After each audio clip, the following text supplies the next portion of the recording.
다시 만져주시는 은혜라는 제목으로 함께 말씀을 나누겠습니다.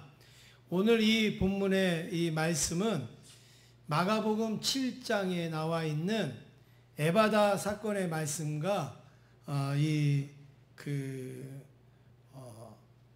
짝을 이루는 말씀이라 이렇게 말할 수가 있습니다. 그러니까 이 말씀하고 비슷한 말씀이 마가복음 7장에 나오는데, 그때 청년에게 앞을 못 보고 말을 못하고 듣지 못하는 그 청년에게 에바다 열려라 그럴 때 그 모든 것이 열려졌습니다.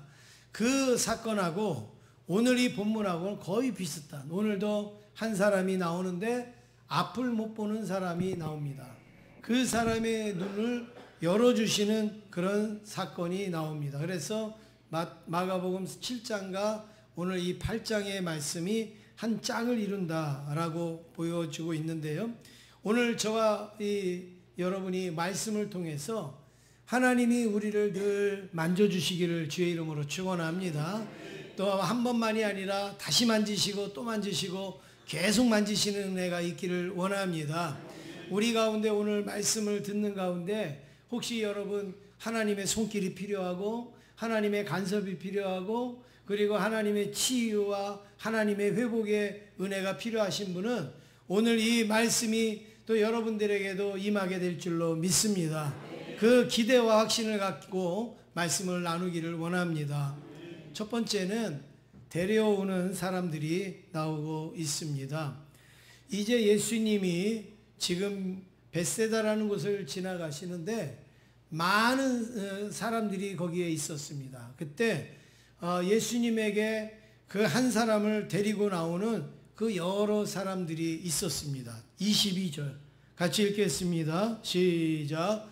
벳세다의 이름에 사람들이 맹인한 사람을 데리고 예수께 나와 손대시기를 구하거늘. 지금 여기에 보면 벳세다라는 곳인데 여기 사람들이 누구를 데리고요? 맹인한 사람을 데리고 예수께 나와 손대시기를 구하거늘 그랬습니다. 이 맹인은 앞을 못 보시는 시각 장애인이죠. 이 시각 장애인은 혼자서 이동하기가 어려워요. 자기가 늘 살던 곳에서는 그래도 대충 살지만 어디 바깥으로 나가거나 할 때는 누가 안내해 주거나 도와주지 아니하면 움직일 수 없는 사람들입니다. 그런데 이 맹인을 여러 사람들이 그 예수님 앞에 데리고 나왔다. 어떻게 보면 이 맹인이 예수님을 만나게 되고 이 예수님의 은혜를 입게 되는데 결정적인 역할을 누가 했느냐? 데리고 온 사람들이 하는 거예요. 데리고 온 사람들. 가끔 우리가 교회 생활을 할 때 나는요 그냥 데리고 온 것밖에 없어요. 나는 그냥 모시고 온 것밖에 없어요. 나는 그냥 초대한 것밖에 없어요. 여러분, 근데 그 사람에게는 그게 결정적인 순간이 될 수가 있는 거예요. 그 사람에게는 평생 지울 수 없는 엄청난 사건이 될 수가 있는 거예요. 오늘 이 맹인을 예수님께 사람들이 데려오지 않았으면 이 맹인의 이야기가 우리에게 들려질 일도 없고, 그리고 맹인에게 역사했던 그 역사가 일어날 일도 없는 거 아니겠습니까? 그런데 누군가가 이 사람을 데리고 예수님께 왔기 때문에 이 사람은 평생 인생이 바뀌어지는 그런 엄청난 경험을 하게 되는 거죠. 여러분도 마찬가지입니다. 누군가가 예수님께 초대를 했기 때문에 우리가 예수님을 믿게 된 거고, 그리고 우리도 누군가를 초대를 해서 예수님을 믿게 하면 내가 한 것은 아무것도 없어요. 내가 할 수 있는 능력은 아무것도 없어요. 그러나 예수님 앞에 모시고 나온 것, 예수님 앞에 데리고 나온 것만으로도 이것은 큰 일을 감당하게 되는 것이죠. 그래서 여러분, 행복축제니 뭐 이런 일이 있고 그거 없어도 우리가 늘 주변에 예수님에게 모시고 나올 분들을 생각하시고 그리고 모시고 나올 수 있는 기회를 늘 가질 수 있기를 주의 이름으로 축원합니다. 어쨌든 이 앞을 못 보는 사람, 시각장애인을 지금 사람들이 데리고 나왔는데 이 사람은 굉장히 힘든 사람입니다. 앞을 못 본다라는 거는 저도 경험을 안 해서 모르겠지만 굉장히 힘든 거예요.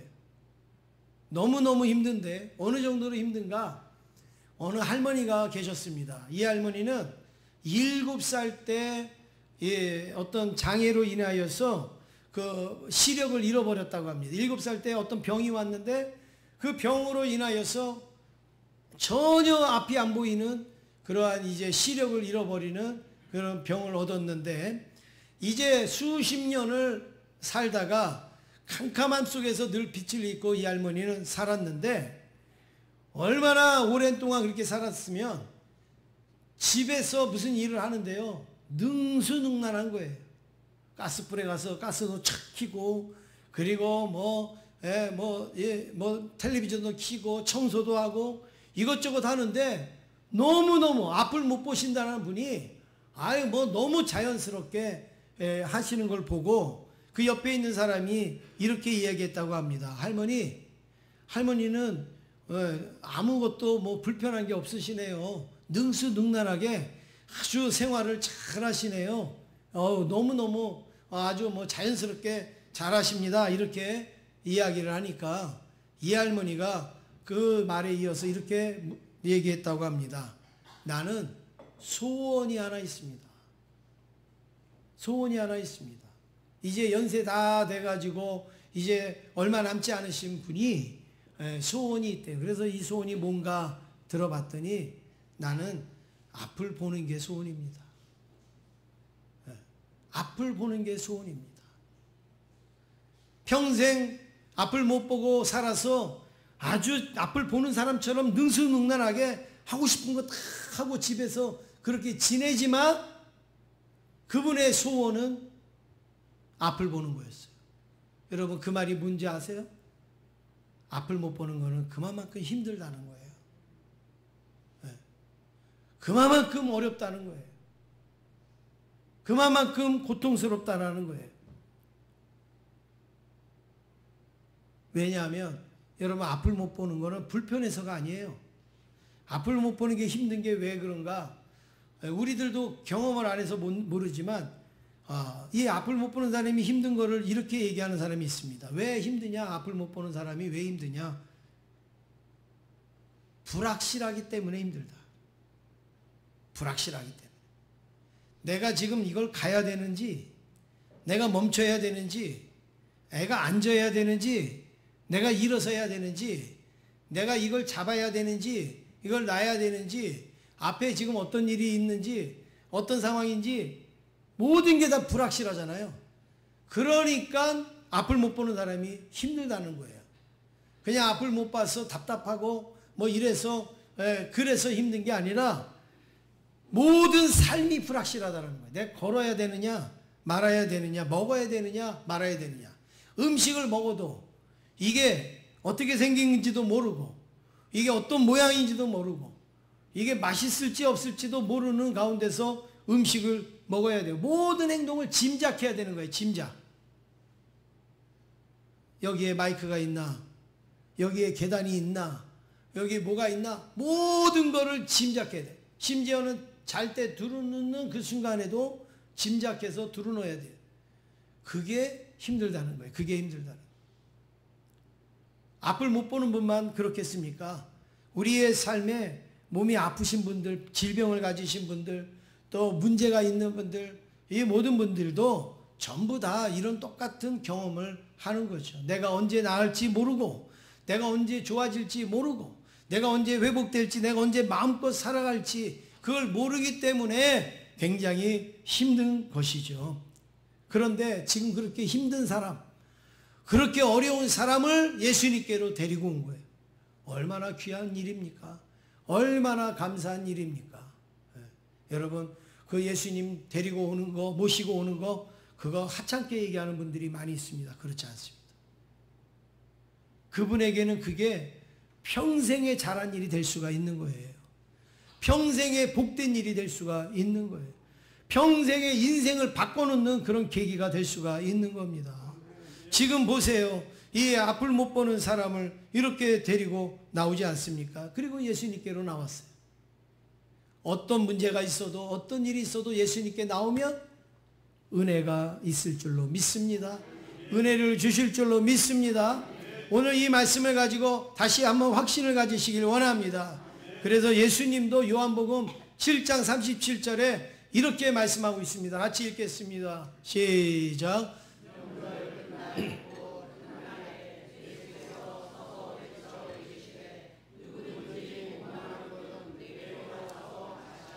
네, 예수님께서 하신 말씀이 뭐예요? 명절 끝날에 누구든지 목마르거든. 목마르다라는 말이 갈증이 있는 게 아니에요.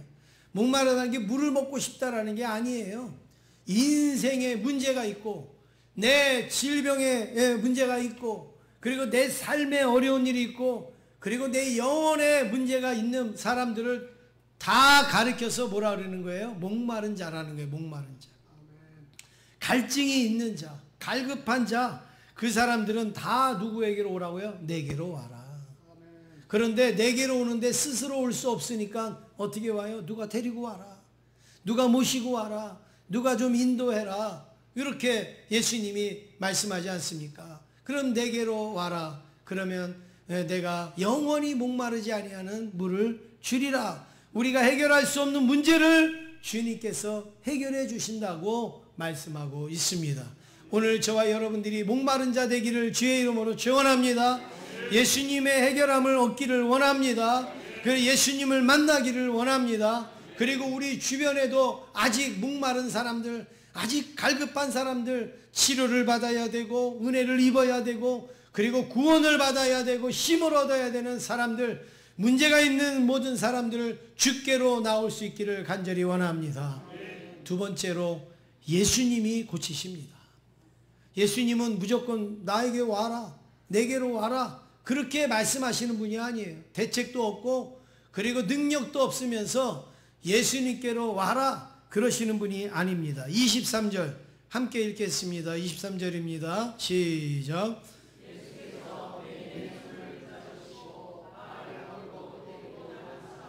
눈에 침을 뱉으시며 그에게 안수하시고 무엇이 보이느냐 물으시니.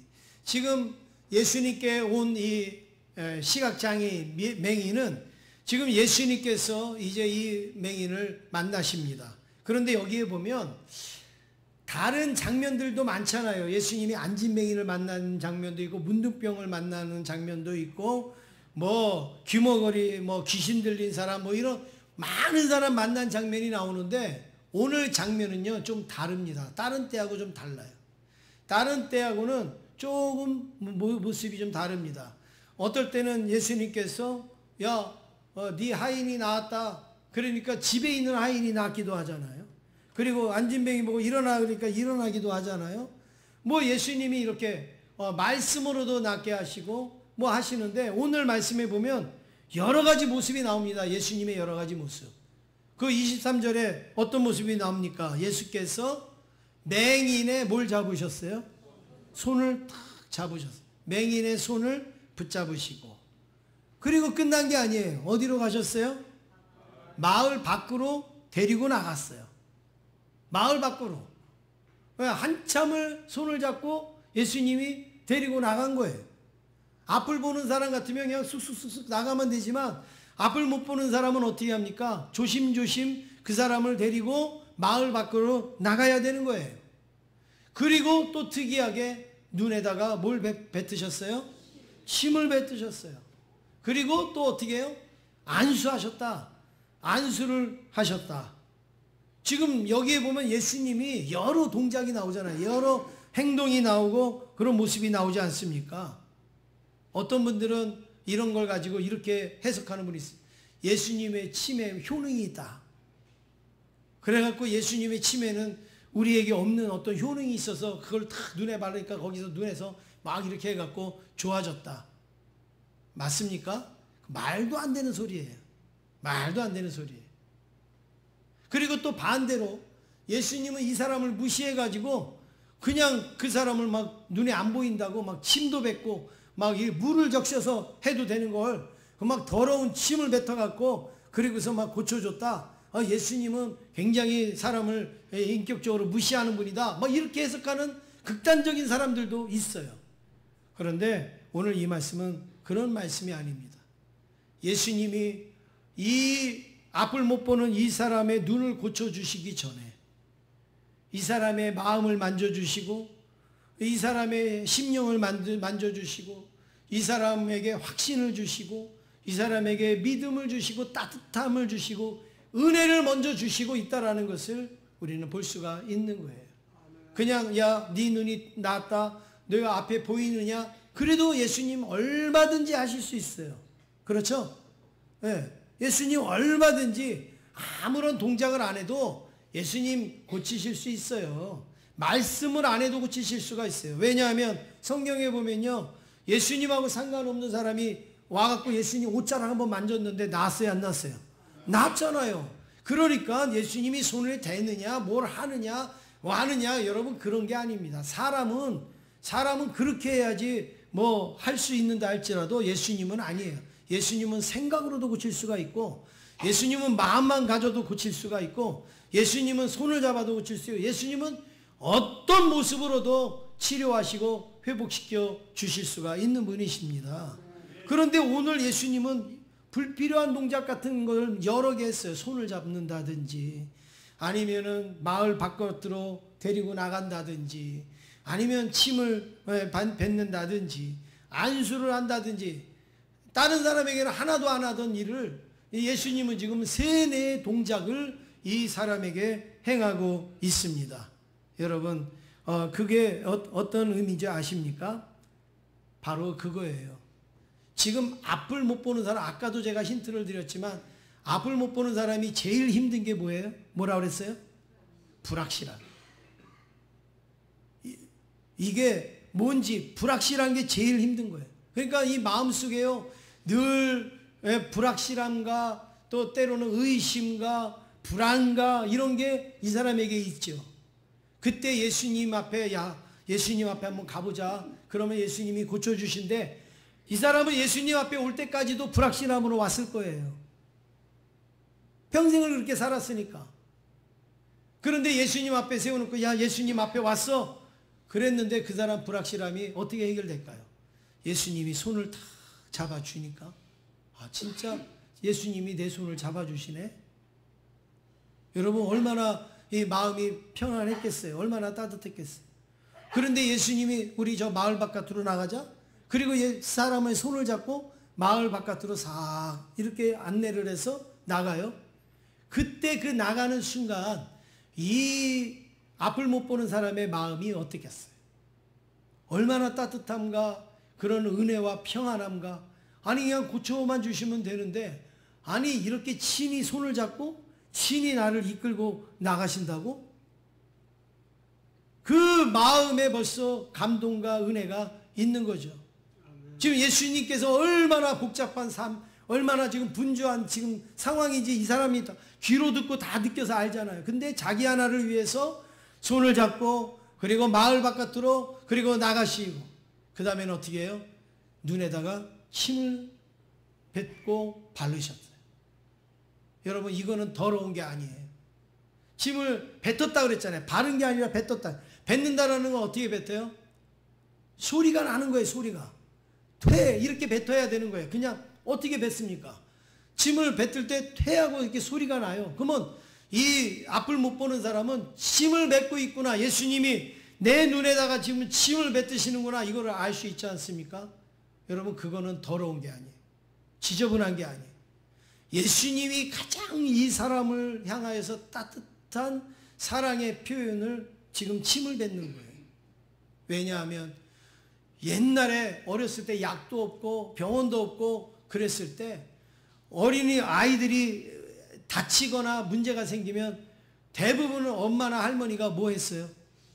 침 발랐잖아요. 어디 가서 찢어지고 오면 침 발라가지고 이렇게 해주고, 그리고 또 어디가 아프다 그러면 때로는 막 핥아주기도 하고, 그리고 정말로 사람이 죽어갈 때, 호흡이 끊어졌을 때, 여러분 사람은 뭐 합니까? 입에다가 입을 대고서 인공호흡을 하면서 막 침이 섞이는, 그게 더럽습니까? 아니잖아요. 그 사람을 살리잖아요. 지금 예수님께서 침을 뱉으신 거는 바로 그런 겁니다. 내가 모든 진해까지도 다 너를 위해서 지금 사용하고 있다. 그리고 너를 치료하고 있다. 이걸 예수님께서 이 불확실한 사람, 앞이 안 보이고 아무것도 믿지 못하고 이런 사람에게 예수님은 피부로 느끼도록, 예수님은 실질적으로 느끼는 방법을 쓰신 거예요. 얼마나 정확한 방법.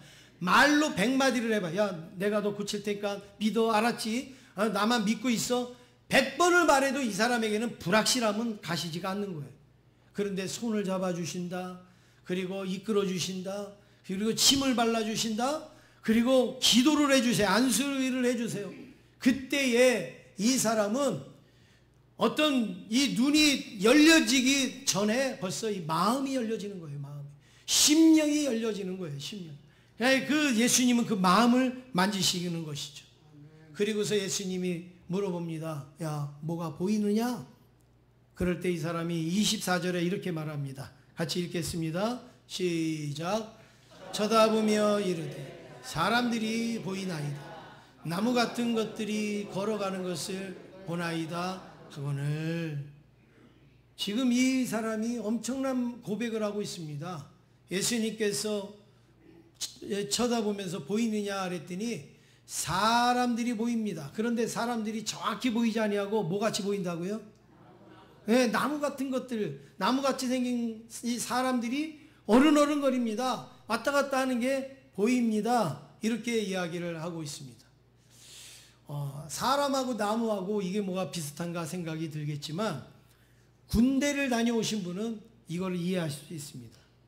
군대에 가서 보초를 쓰죠. 근무를 쓴다고 그러잖아요. 그래서 새벽 12시, 2시 막 이럴 때 이렇게 보초를 쓰다가 보면요. 졸리기도 하고, 그리고 아주 캄캄하기도 하고, 무섭기도 하고, 그러는데 앞에 보면 아무것도 없잖아요. 산밖에 없고, 나무밖에 없고, 들판밖에 없고, 풀밖에는 없어요. 그런데 한참 보초 쓰다가 보면 갑자기 뭐가 보여요? 사람이 보여요. 사람이. 저기 사람이 서 있는 것 같이 보여요. 저기 사람이 이렇게 수그리고 있는 것처럼 보여요. 저기 사람이 막 이렇게 기어오는 것처럼 보여요. 깜짝 놀라죠. 여러분 그러면 어때요? 온몸에 막 이 소름이 막 쫙 돋는 거예요. 갑자기 보초 쓰는데 여기서 어떤 사람이 나타났다. 이거는요 놀라는 거죠. 그래서 자세히 보면 사람이 아니고 뭐예요? 근데도 안 갔다 온 사람이 너무 씩씩하게 잘 말하고 있어요. 나무가 껌껌한데 이렇게 있으니까 그게요 어렴풋이 이렇게 보면 사람 같아. 사람. 구부러진 나무는 사람이 숙이고 있는 것 같고 바람에 막 흔들리는 거는 사람이 막 움직이는 것 같고 이렇게 보이는 거예요. 반대로 이 사람은 지금 뭐예요? 사람이 뭐같이 보이는 거예요? 나무같이. 그냥 나무통같이 보이는 거예요. 그러니까 눈, 코, 입이 안 보이고 자세히 안 보이고 뭔가가 보이기는 보이는데 사람 같은데 마치 나무 같은 것들이 보인다. 이렇게 이야기하고 있습니다.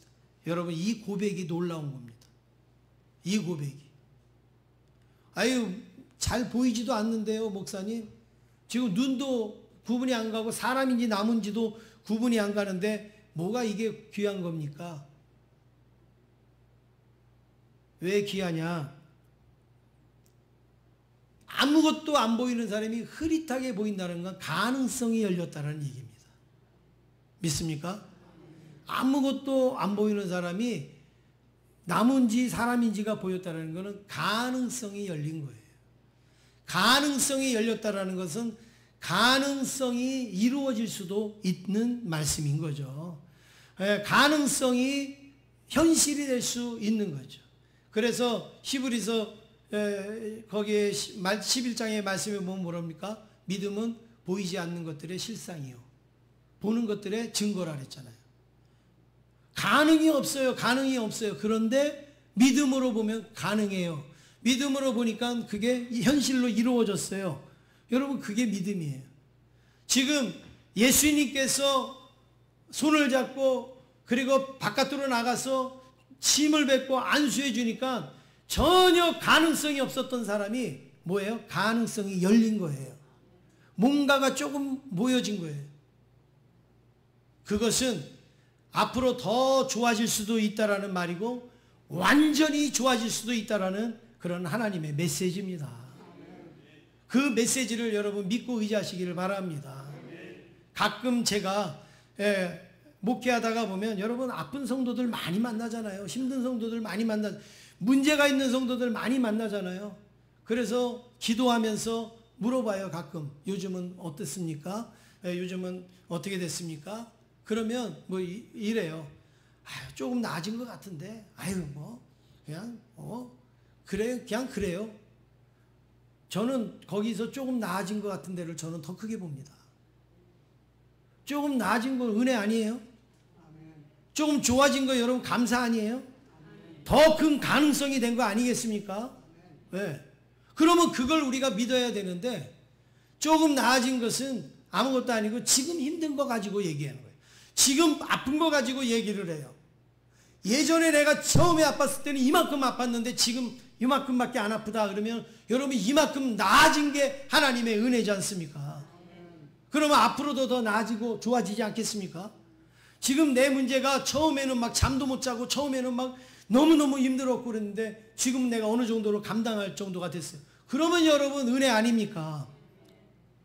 지금 이 사람의 고백이 바로 그거예요. 딴 사람들처럼 쳐다보지는 못하고 딴 사람들처럼 완전히 눈이 밝아지지는 않았지만 내가 지금 희미하게 보입니다. 희미하게 보입니다.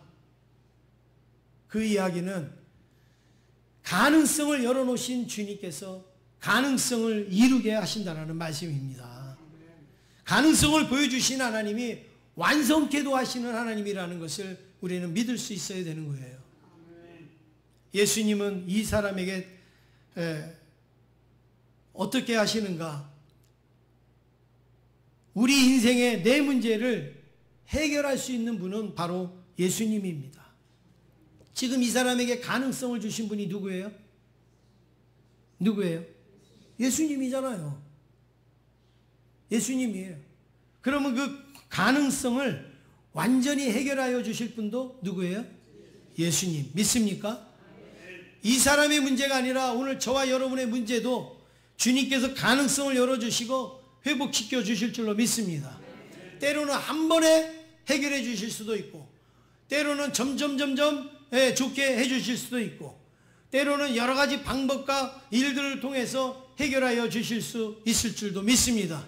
때로는 우리가 예배드리다가 고침받을 수도 있고 때로는 좋은 병원을 만나서 회복될 수도 있고 때로는 좋은 약을 먹어서 좋아질 수도 있고 때로는 내가 몸 관리를 잘해서 좋아질 수도 있고 때로는 내가 선한 사람을 만나서 해결될 수도 있는 것 전부 다 누가 열어놓으시는 가능성이에요?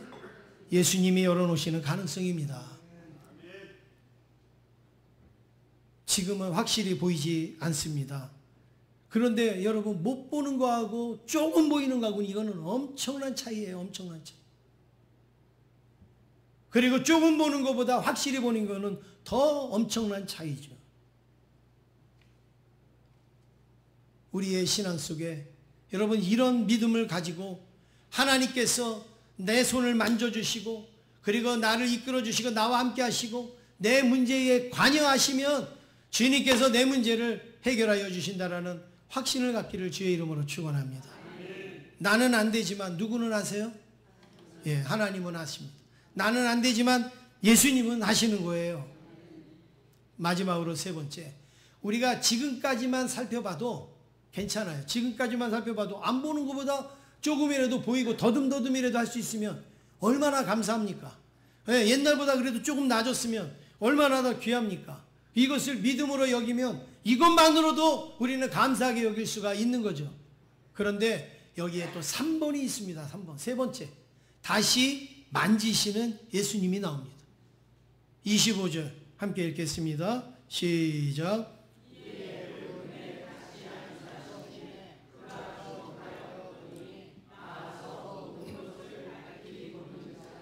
예, 예수님이 나무같이 보입니다. 사람들이 나무같이 보입니다. 그랬대. 이제 앞으로 차차 나을 거니까 가서 잘 생활하고 그리고 뭐 안 낫더라도 할 수 없어. 뭐 이 정도면 그래도 다행이잖아. 그리고 예수님이 보내질 않아요. 어떻게 해요? 그 눈에 다시 안수하셨다네. 다시 안수하셨다.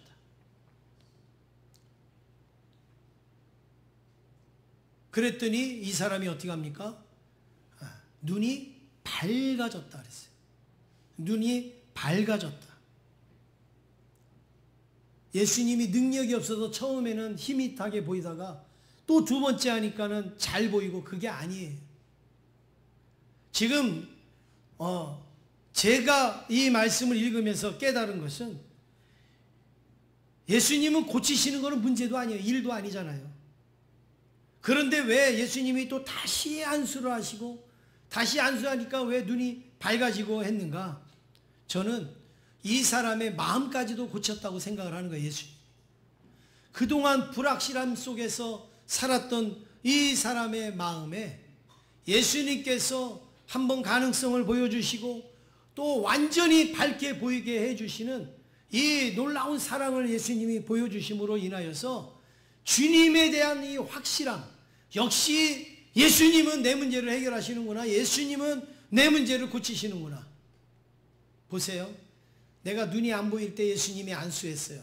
이거는 그냥 그냥 논리예요. 내가 안 보일 때 예수님이 안수해서 났어요. 봤어요? 내가 난 걸? 봤어요? 못 봤어요? 못 봤잖아요. 예수님이 안수해서 났다고 그러는데 봤냔 말이에요. 나는 안 보일 때 안수했기 때문에 안 봤어. 그런데 희미하게 보입니다.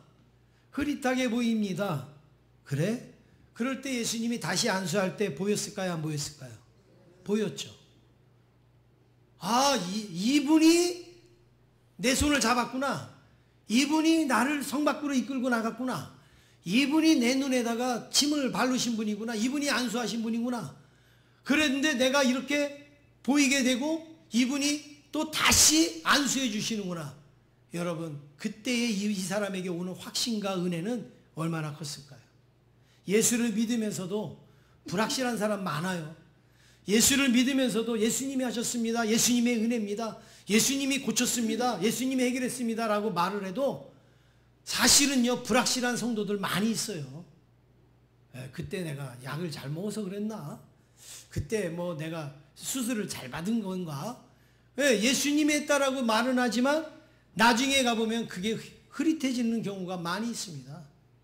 그런데 오늘 이 장면을 보세요. 예수님이 다시 안수하심에 그 눈이 밝아졌다 말하고 있습니다.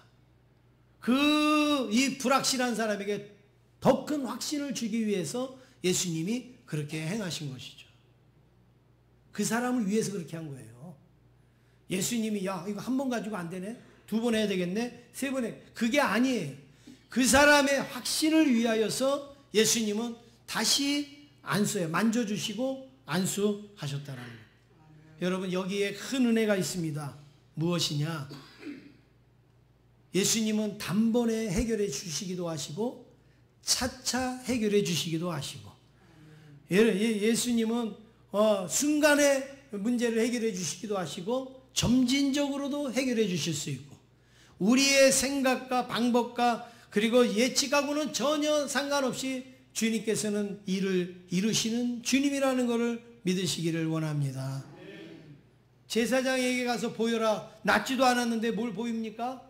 근데 제사장에게 가는 길에 뭐예요? 낫어요. 너 집에 가서 하인 낫으니까 가봐라. 그러니까 집에 가니까 하인이 낫어요.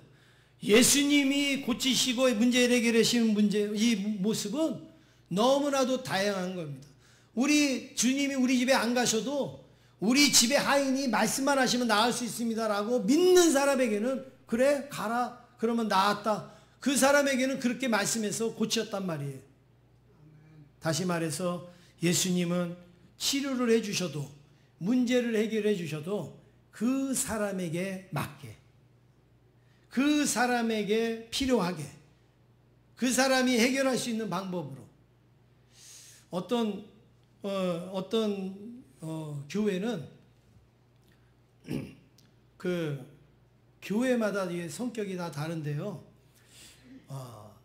어떤 교회는 이 깡패가 회개해 갖고 온 그 교회가 많이 있는 교회가 있대요. 깡패가. 그러니까 이 주목세계에 살다가 어느 날 예수를 믿고 그렇게 성도가 된 분이 많은 교회가 있대요. 근데 여러분, 깡패 전도하기가 쉬워요, 어려워요?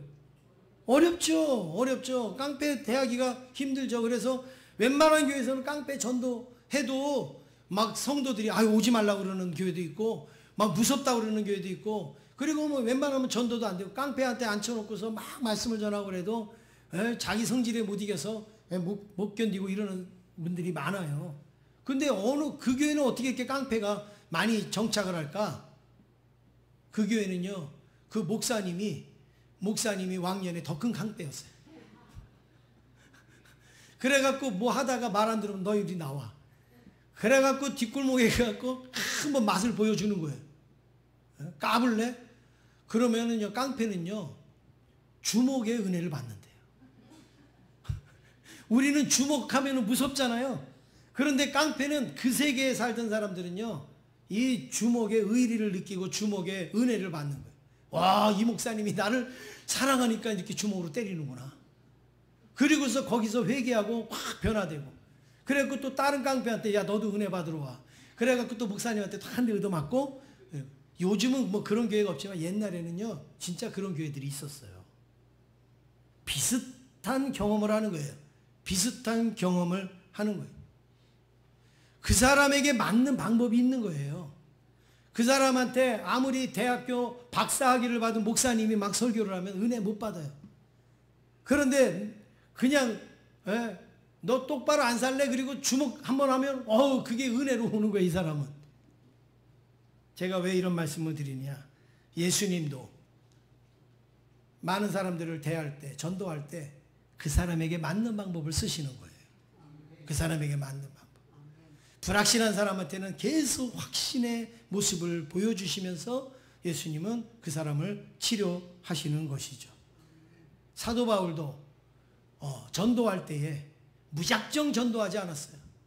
그 사람에게 맞게끔 전도 방법을 썼어요. 아주 다양한 방법으로. 고린도전서 9장 22절에 사도 바울이 이런 고백을 합니다. 함께 읽겠습니다. 시작.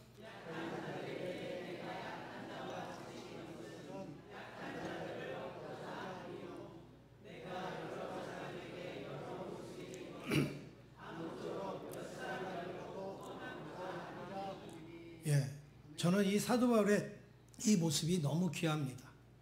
약한 사람에게는 내가 뭐가 돼요? 약한 자가 된다. 힘든 거예요. 대부분 강한 사람에게는 약하고 또 약한 사람한테는 강해요, 사람이. 그래서 교회에서도 좀 약하고 뭐 말도 없고 막 이런 사람한테는 말을 막 해요. 함부로 해요. 근데 좀 성질 안 좋고 조금 욱하고 좀 까칠한 사람한테는 말을 해도 조심스럽게 해요. 대부분 그렇지 않습니까? 그래서 마음 약한 사람들이 더 상처를 받고 더 어려움을 받고 더 힘들어지는 거예요. 그런데 사도 바울은 반대였다라는 거예요. 약한 자들, 약한 사람들에게는 어떻게 해요? 약한 자처럼 됐다. 약한 자처럼. 전도하기 위해서는 그 사람에게 맞는 방법으로 가는 거예요. 그 사람이 좋아하는 방법으로. 이게 사도 바울의 모습입니다. 사랑하는 성도 여러분, 바로 예수님이 바로 그거예요. 이 불확실한 사람을 고치시는데 눈만 고치는 게 아니라 그 사람의 마음까지도 의심 많고 그리고 확실하지 못했던 그 사람도 예수님께서 고치시는 그 장면을 우리가 보여주고 있는 거죠. 지난주에 제가 전라도 익산에 그 총회 자립 실행위원회 이사회가 있어서 다녀왔습니다. 그 교회가 우리 교단에서 요즘 아주 크게 부흥하고 그리고 선한 일도 많이 하는 교회입니다. 제가 사진도 찍어왔는데 아주 그 익산 지역에, 전라도 지역에 지금 부흥하고 성장하는 그런 교회인데 선한 일도 굉장히 많이 합니다. 그러니까 뭐 우리 교회도 많이 한다 그러지만 우리 교회하고는 뭐 차원이 다르고 비교가 할 수 없는 그런 교회인데, 저는 이렇게 교회를 가면 제 습관처럼 뭐 볼일을 보기도 하지만 습관처럼 저는 화장실을 좀 갑니다. 화장실을 가면 그 교회의 정신이나 그 교회의 모습을 어느 정도 볼 수가 있어요. 그래서 화장실을 딱 갔는데 거기에 액자가 있는데 액자에 이런 글씨가 쓰여 있었습니다. 나를 포기하면 영적 풍성함이 찾아옵니다. 저게 지금 제가 사진을 찍어 왔어요. 잊어버릴까봐.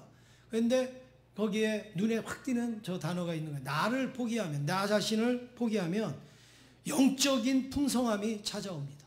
그래서 저는 그냥 유명한 문구들을 그냥 이렇게 우리가 해놓잖아요. 그건 줄 알았는데 옆에도 그게 쓰여 있고 또 저쪽에도 보니까 쓰여 있고 저쪽 복도에도 저 문장이 교회 곳곳마다 써 있어요. 그랬을 때 이 교회의 철학이구나. 이 교회의 어떤 정신이구나. 그걸 제가 알게 된 거죠.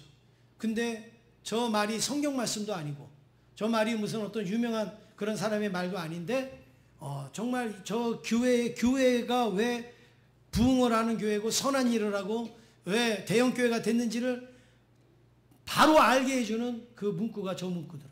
나를 포기하면. 그러니까 저 교회는 자기 주장하는 사람은 없다는 거예요. 나를 포기하면 영적인 풍성함이 찾아온다. 그러니까 교회가 풍성하잖아요. 그런데 나를 주장하면 영적인 풍성함이 올까요? 없다. 그래서 저 교회는 영적인 풍성함을 위해서 나를 포기하는 교회다. 이게 제가 느껴졌을 때 어떻게 이 교회가 이렇게 부흥했을까? 이렇게 성장했을까? 이렇게 많은 일을 할까라는 의문이 한순간에 풀어지는 그러한 문구가 저 문구였습니다. 그렇습니다. 대부분의 한국교회 나를 주장하기 때문에 성장하고 부흥하다가도 어려운 일이 생깁니다. 그런데 나를 포기하면 여러분 하나님께서 풍성한 은혜를 부어주시지 않겠습니까? 그런데 그때 회의하는데 이 자립위원회는 무슨 성격인가 하면 우리 교단에 이 자립하지 못하는 교회들을 어떻게 하면 자립하게 할까? 어떻게 하면 그들에게 힘을 줄까? 어떻게 하면 그런 교회를 세울까? 이거를 연구하는 내가 자립위원회입니다. 그런데 거기에서 이런 이야기가 나왔습니다. 지금 한국교회를 실태조사하고 그렇게 이제 분석을 하는 가운데 어떤 분이 이런 이야기를 합니다. 예전에 교회는 재정이 없어서 교회가 힘들었다. 재정이 없어서 교회가 문제였다. 그런데 요즘은 재정이 많아서 문제가 되는 교회가 많아진다. 옛날에는 재정이 없어서 하고 싶은 일도 못하고 재정이 없어서 막 교회를 문 닫기도 하고 막 사례비도 못 드리고 막 이런 일이 있었다는 거예요. 그런데 지금은 재정이 많다는 거예요. 교회마다. 그러니까 재정이 많은데 왜 문제가 되느냐? 재정을 많으면 선한 일에 또 은혜의 축복이 흐르고 하나님의 영광을 위하여서 교회의 사명을 감당하면 되는데 서로 자기 주장을 한다는 거예요. 서로 자기 주장을. 우리 부서 더 많이 달라는 거죠. 우리가 더 많이 쓰게 해달라는 거. 우리를 위해서 좀 많이 좀 혜택을 달라. 전부 다 교회가 이렇게 되다가 보니까 어떻게 되는 거예요? 교회가 문제가 생긴다. 그런 이야기가 거기에서 나오고 있는 겁니다. 다른 말로 하면 자기 주장이 세니까 영적인 풍성함이 없고 영적인 빈곤함이 오는 것이죠. 예수님은 예수님의 방식대로 내가 하고 싶은 대로 그렇게 고치신 게 아니라 그 치료를 하시면서도 그 사람에 맞게끔 예수님은 치료를 하시고 계십니다. 한 번 아니라 2번 만지시고 3번 만지시고 다시 만지셔서 그 사람이 낙심할 수도 있고 좌절할 수도 있었던 마음까지도 만져주시면서 예수님은 치료하고 계시는 겁니다. 사랑하는 성도 여러분, 오늘 우리에게 이런 예수님의 은혜가 필요합니다. 우리가 낙심되고 힘든 일이 있어도 주님께서 우리에게 어떤 조그만 가능성이라도 주시면 여러분 그 가능성을 바라보고 믿음으로 확신을 가지고 나아가면 주님께서 다시 만져주시고 또 새롭게 만져주셔서 다시 은혜를 누리게 될 줄로 믿습니다. 이 믿음으로 승리하시는 저와 여러분 되기를 간절히 원합니다.